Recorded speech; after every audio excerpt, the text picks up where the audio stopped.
Hi guys, I'm Dan at vintagevelo.org, and today we're coming to you from the Giant Bike Shop here in Cambridge, and we are interviewing another legend of the UK scene. We have Dr Michael Hutchinson, or aka Dr Hutch, as a lot of us know him from the Cycling Weekly mag, where he does the best part of the mag every week at the back, the fantastic, most driest, accurate column ever. Michael, thank you very much for taking the time to have a quick chat with us today.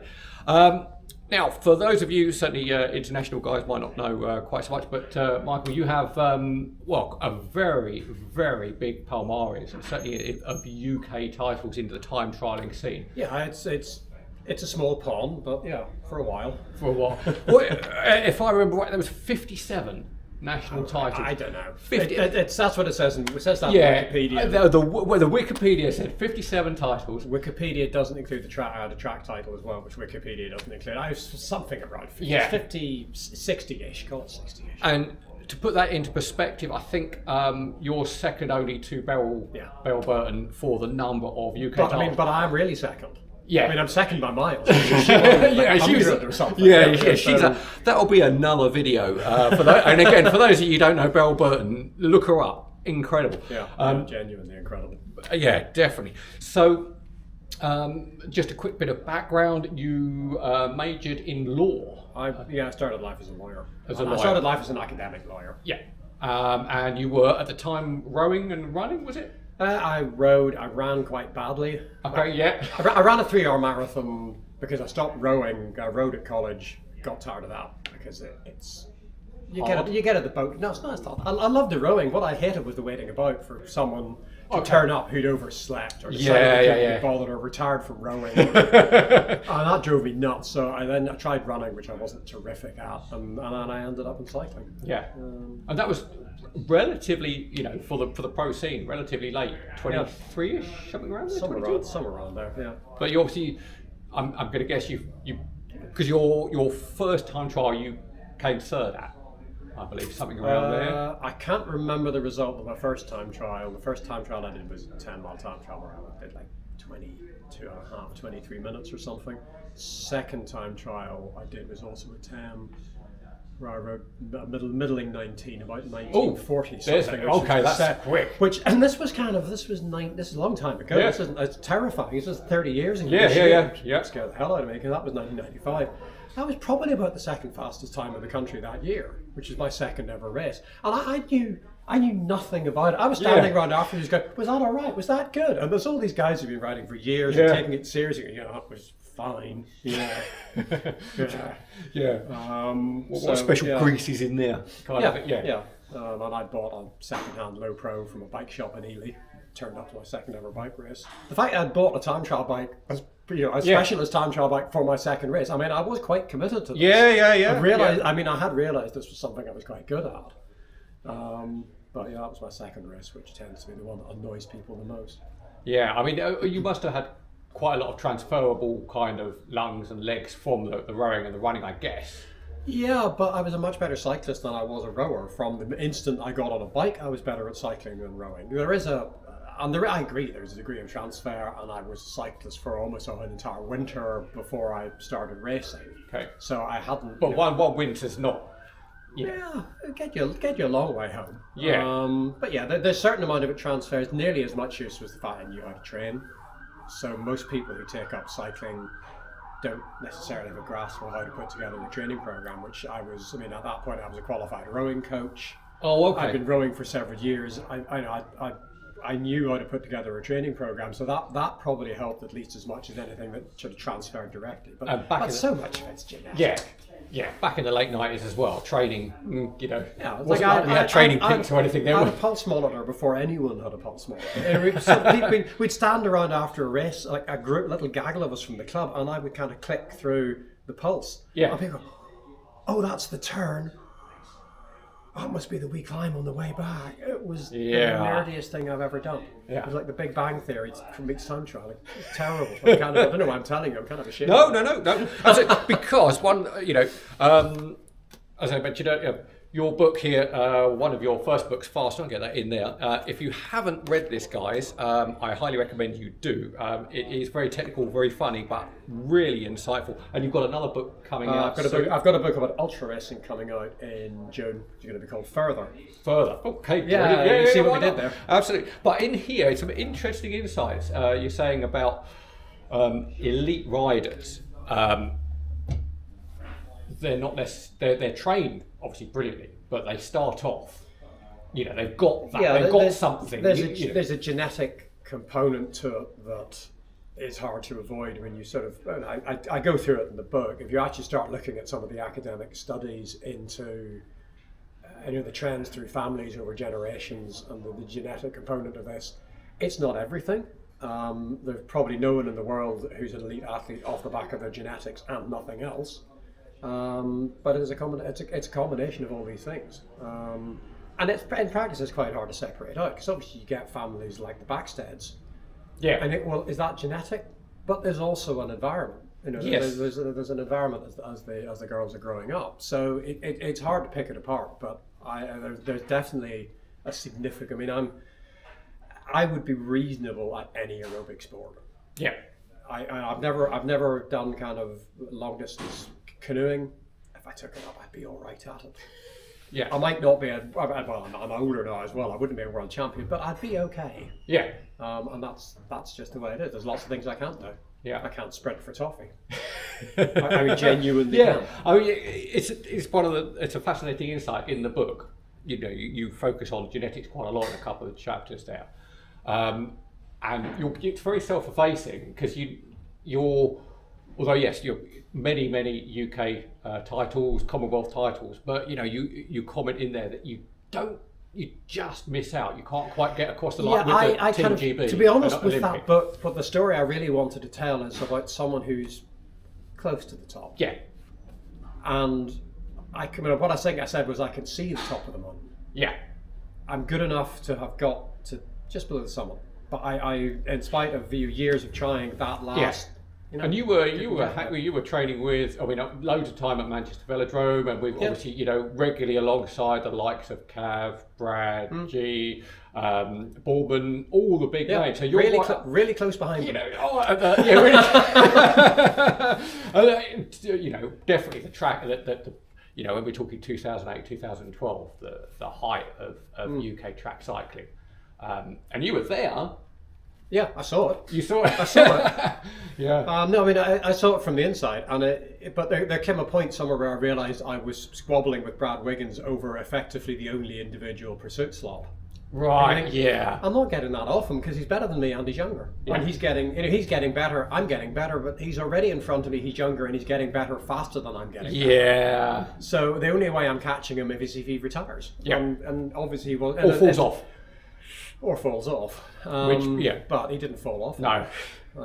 Some people who do fall off a bit. Brad wasn't he wasn't one. No, if it had been Geraint Thomas, you might have been in with a chance there, but yeah. I beat Geraint in the National Pursuit Championships one year. Ooh, I think he might still have been a junior. I can't remember exactly what year it was, but I beat him and I bring up a bronze medal ride off. And do you think that level of planning and forethought in the training schedule came about? Because certainly when you read, one of my favourite books is Rough Ride by Paul Kimmage, and that's 1987, 1988, around there. And there's no training guide, there's nothing. It is just like, here's a bike, and we'll do some miles, turn up somewhere for a race kind of thing. We'll give you a lift. There was nothing. Thing wasn't there about, was it 10,000 miles you had to do before the season? I can't remember. There was a specified distance you were supposed to do. Yeah, we all talk now. Zone 2, everyone talks about it. Just used to be not allowed out of your little ring. You just go out and ride steady. And maybe 10,000 miles might be too much, but there was maybe 10,000 kilometres. But there was a distance you were supposed to do between Christmas and your first race. Right. If you hadn't done that distance, you weren't ready to race. It didn't matter how fast you did it. Yeah. You just went and ground your way through it. We mentioned Sean Yates as well, who Sean would have ridden that way. He would have ridden that, and he was famous quite often in the early season classic, carrying some heft. He was not trim when he went in, but he used to use those early season races to trim down and really hone the.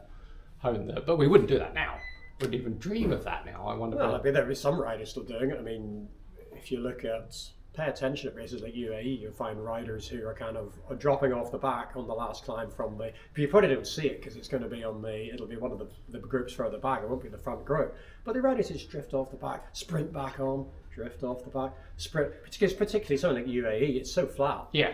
You know, I know riders who've kind of average under 100 watts for 100 k's of UAE. Yeah. Because they're just sitting in the bunch. The other thing that really makes a difference to that is nutrition. Oh yeah. If that's because it's not that long ago that 70-80 grams an hour was about the top limit. Yeah.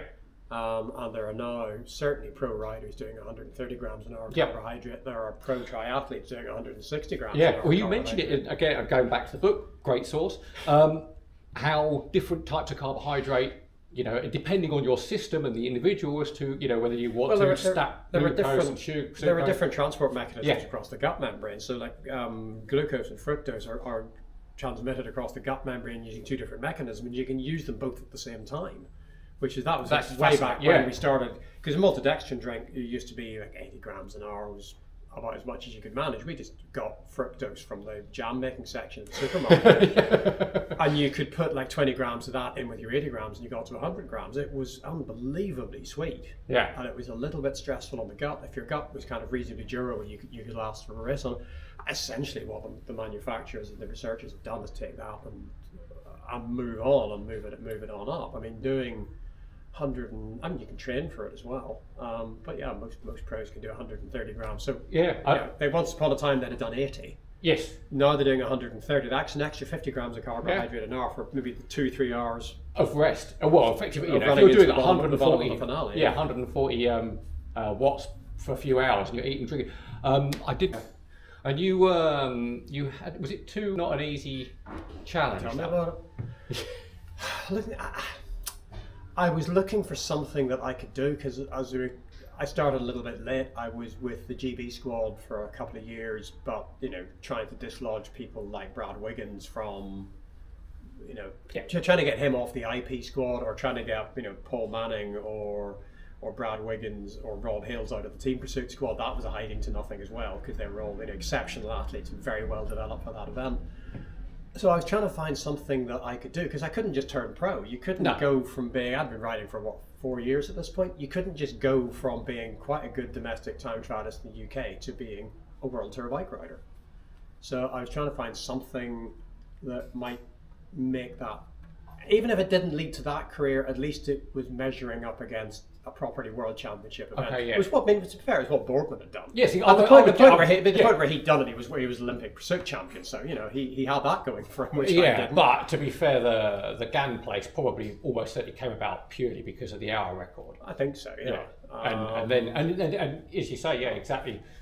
I can see how your potential career could have paralleled Boardman in that a team picks you up because they want you to do great at a prologue. Yeah, prologue, and then try and stay on the bike as long as possible. Things like that. That was the idea, and maybe that was going to happen. I wasn't, because obviously I knew what was happening in the world of pro bike racing, and that wasn't something I wanted to do. Yeah. I mean, I'd had a friend who'd gone to Italy a couple of years before. He was driving as a stagiaire. Okay. He came back a couple of weeks later and said, "You've got a choice. You can dope or you can lose. Pick." Yeah. What do you want to do? And I thought, well, I don't want to, but particularly because I wasn't a cyclist growing up. I didn't watch Paris-Roubaix or Flanders or the Giro d'Italia or the Tour de France and think, I want to do that. I didn't have ambitions as a growing up as a child. It wasn't a passion. It was something I was quite good at. I quite enjoyed. I wouldn't, and when I got to the point where someone said, right, if you want to ride the Tour, you need to do this. Yeah. I'd have just said no. I was always just going to say no. I wouldn't have had the dilemma of thinking I've wanted to do this for 10 years or 12 years or 20 years. Okay, well, I'll do it. If that's what it takes, I'll do it. I wouldn't. So you're also trying to find a niche that you can do something at that level. Yeah. Without having to go down, unnecessarily having to go down that road. How close were your hour attempts? Was it? Not terrific. Yeah, they weren't. The thing about an hour record as I was doing it is you're organising it yourself, and that's what. The second time I did it, I broke the record in training 3 or 4 weeks before. Oh wow! Before the event. reasonably comfortably. Yeah. And then just again the effort. Ground you down. Yeah, I had more help the second time, but in the end, you really need someone to take the thing off your hands and say, you turn up on the 2nd of June. Everything will be here. Everything will be ready. Just you go and train. Don't worry about it. I mean, I was involved in Alex Dyson's record in Mexico. There were photographs of you on the side of the track, I think, doing the pace timing and all that. Yeah, there were 5 of us. Yeah. One of whom was 10 months old. Oh, yeah, fair enough. Yeah. Actually, no, 6. One of whom was 10 months old. But that was kind of the same because he and his wife Chanel were organising that attempt on their own. And it's a difficult thing to do. Yeah, I was quite impressed. Well, I say quite. That's the wrong word. Very impressed. But the obviously Ganna's successful attempt. Now, I don't get me wrong. I mean, Ganna is an exceptional time trialist and a brute of a powerful guy. But what I was really impressed with was Dan Bigham. Was it the day before or a few hours before when he took it? No, it was a couple of months before. It was quite a while before. It was quite a while, but yeah, he's technically his coach, for want of a better word, at that point. But proved a point about being, and I think the power output difference between 100 watts. It was loads, wasn't it? It was phenomenal, which does show you that a really super aero position held for that long. On the track is unbelievably good, but it can still be bludgeoned out the way by. I mean, it's an input and an output. You can do it 2 ways, and in some ways, Filippo and Dan did it the opposite ways. Ironically, considering Dan was sort of Filippo's coach. Yeah. Dan did it off a relatively modest power output. 330, 350, 340, 350. Yeah, somewhere around about there, I would think. But working off a CDA that's done probably under 0.16. Yeah.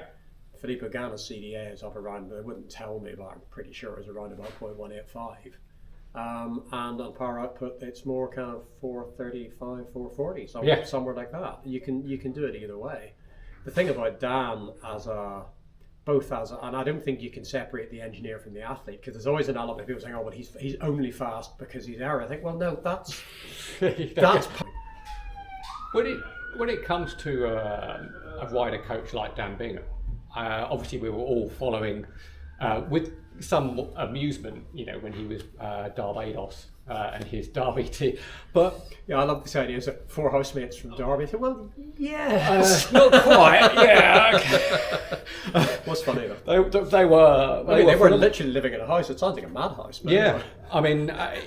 It's one of those, you could almost make a film of it. It's almost Cool Runnings-esque in its way, especially I think in the way that British cycling kind of turned their nose up at them. I'm glad that they've now brought them back into the fold, but it looked there for a bit. I mean, is that entirely fair? The UCI certainly didn't like it, because the UCI changed the rules. That's it. Oh, it was the UCI. I don't think BC ever really had a problem. But the UCI didn't like it because these 4 housemates from Derby would turn up and beat Russia. Yes. Yeah. And the results they were having were phenomenal. Yeah. And exactly the obvious one is the helmet, that POC helmet that's 10, 15 years old that no one would be seen dead in. Yet actually, if you're a hard and fast aero scientist, that's the best performing one that's available. We'll wear that. In some ways, it's really quite interesting because we'd all kind of rejected that helmet because people had tried it and it hadn't really worked. And Dan had clearly said, I'm going to test every aero helmet. I don't care whether it's been rejected. I don't care whether it's a bad helmet. I'm going to test all of them, and we're going to do all of them in all the positions with all the skin suits because there's an interaction between the helmet and the skin suit. I remember running into Dan at the Derby Velodrome where he was testing his position because his team's skin suit had changed, so he was redoing his position because there's an interaction between position and skin suit because the flow structure has changed.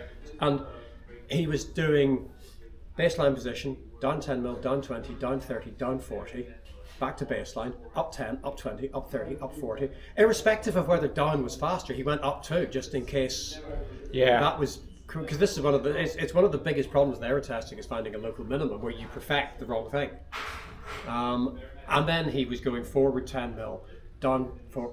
I'm just basically filling in a big grid, and he was spending most of a week at Derby Velodrome just working his way through this without any real kind of, oh, this will be fast because the air will do this and it'll flow here and Yeah. it'll go Yeah, there. yeah. It was just, He didn't go in, so he didn't go in with a preconceived idea of where this would be. Just like whatever the data shows me is what I'm going to go. and take the time to do it. Yeah. And that's kind of most people don't have the time to do that because he was his own athlete. He was his own coach. He was doing everything. It was just him on the track. Yeah. So he could take the time to do it. But it's just such a methodical. Phenomenal. Now, obviously, you mentioned there you do aero coaching. Well, the aero coach should be Zav Disley's trademark, I think. Okay. I do aero testing. Aero testing. Work with aero testing on aero, and we're always seeing aero still coming to the forefront all the time, and I'm seeing now. I mean, you almost live in a wind tunnel from time to time, no doubt. Not quite. But. Live aero testing outside. We're starting to see the testers from people like Body Rockers and things like that. Yeah. Computely produce CDA outputs and things like that live. Yeah. So you're, I guess, less so for track because track's much more controllable. But for the guys that are outside riding, you're one gust of wind through an open gate or something that's going to throw all your yaw angles out and everything. Have you tried any of those? Yeah, things? I mean, actually, I'm involved with Body Rocket. Oh, you are? Okay. I'm on the board of Body Rocket. So as a piece of disclosure, I think that's news to you. It is new. I did not know this, but it's not a surprise. So I have at the minute on my bike at home. I have the first Body Rocket system, which went on the bike 2 days ago.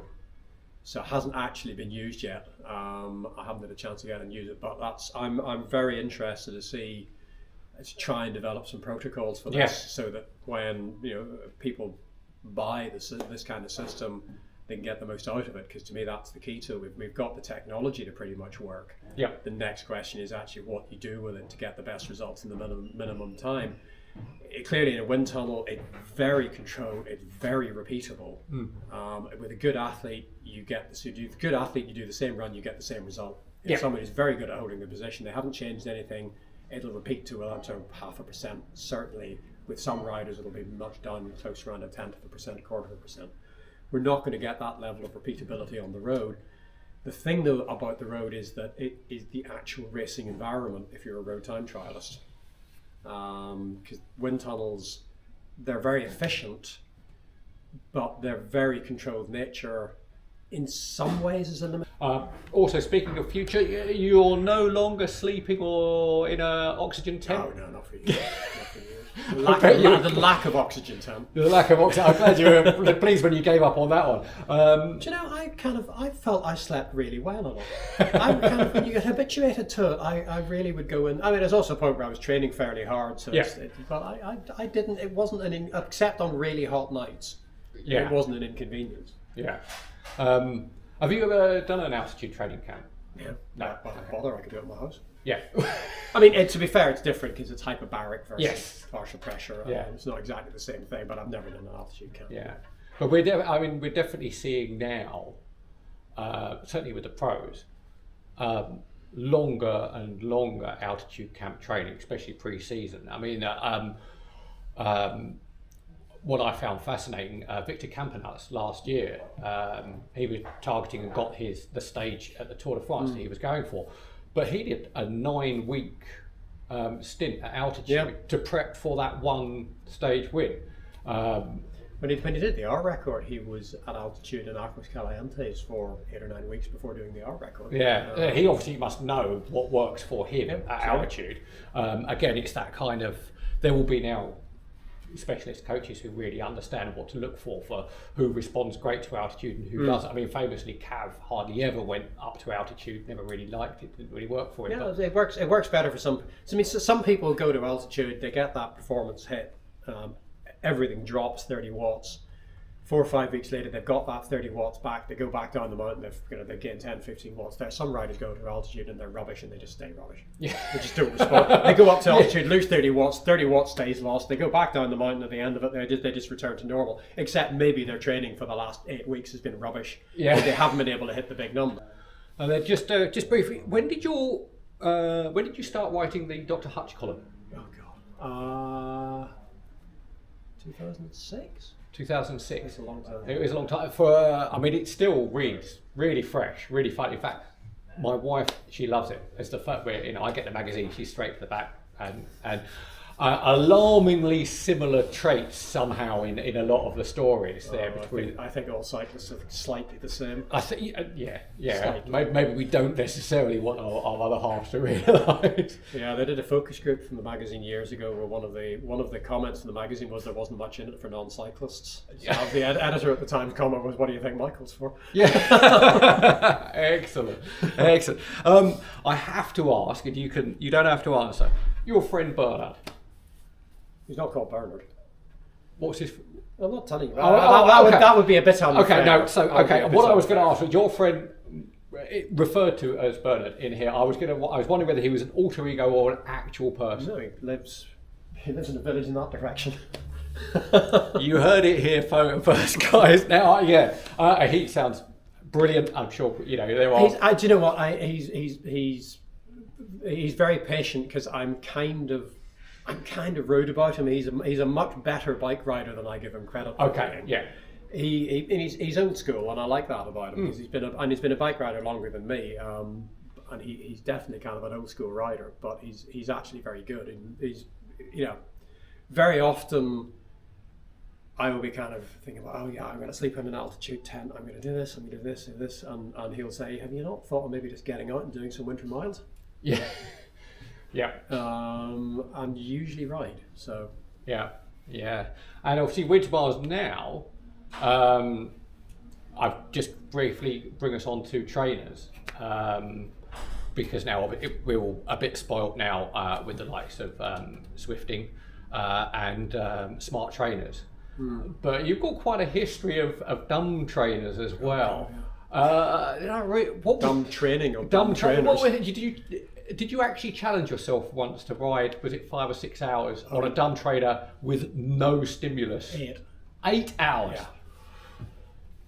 I mean, I want to see it there. I want music playing. I want YouTube going. I got to do everything. I just kind of thought, what I found myself thinking was how much difference does all that stuff make? Because I did a lot of Swift racing. Yeah. I mean, I find stimulus.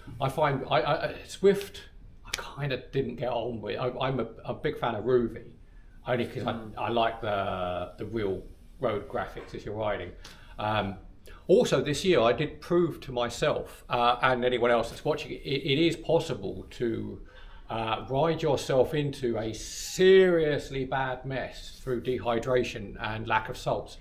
I was doing, I think it was the Galibier Tourmalet double, and it was at about 2 hours in, and this is a serious effort on a turbo. And don't worry, I've got like 500 mils of Coca-Cola next to me to keep me going. And I'll be honest, that I noticed in the last 20 minutes of the ride, and it didn't quite complete it. My power kind of collapsed, but I kept going, because the end is in sight. And then the cramps that hit down my leg, and I kind of toppled off the bike, and it was bad. And like, if you ever want to find out what happens when you run out of everything, that was pretty much it. And then I spent the night with my leg out forward with some of the worst. There's a discipline to it, particularly if you're doing a race or something. You can't just get off and get a drink. No. So you need to make sure you've got it. You've got it. I mean, the other thing I have done. And I did a bit the last couple of years for the 24-hour time trialing, which I very stupidly took up, was heat conditioning. Okay, because there's actually some quite good evidence that heat conditioning can work a little bit like altitude training, so that we used to do heat conditioning to deal with hot races, but actually there's a lot of evidence now that heat conditioning can help with racing in normal temperatures in the same way that altitude training helps with normal altitudes. If you train at 2,000 meters, it helps you at no meters. Training in hot temperatures. So what I was doing there, and I don't recommend this, but heating my gym where I've got my bike at home, my watt bike at home, heating it up to about 38, 39 degrees. I was doing it during the summer, so it wasn't like getting a wallpaper stripper in there, get the humidity up. So you're riding at kind of 37, 38 degrees, 75%, 80% humidity. Yeah. And you do kind of 40 minutes of that, and you start off riding at 250 watts, and you finish at 120, and your pulse would have started at 120 and finished at 180.